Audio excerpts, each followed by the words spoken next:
আসসালামু আলাইকুম। Jamuna garments training সেন্টারের পক্ষ থেকে সবাইকে স্বাগতম। আমি এখন আপনাদেরকে হ্যাম সেলাই করে দেখাবো কিভাবে হ্যাম সেলাই করতে হবে।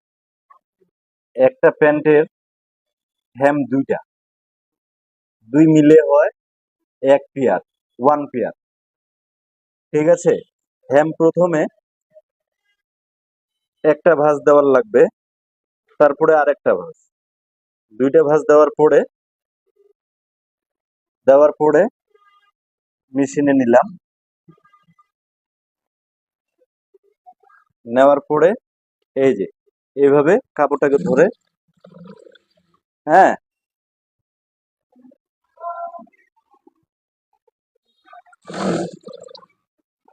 এইভাবে নিয়ে ইয়েটাকে ঘুরায় নিতে হবে, হ্যামটাকে ঘুরায় নিতে হবে।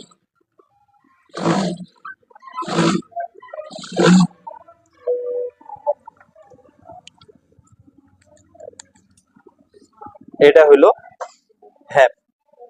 বুঝতে পারছেন? এটার নাম কি? হ্যাম। আচ্ছা, বুঝতে পারছেন? হবে? আচ্ছা, ঠিক আছে।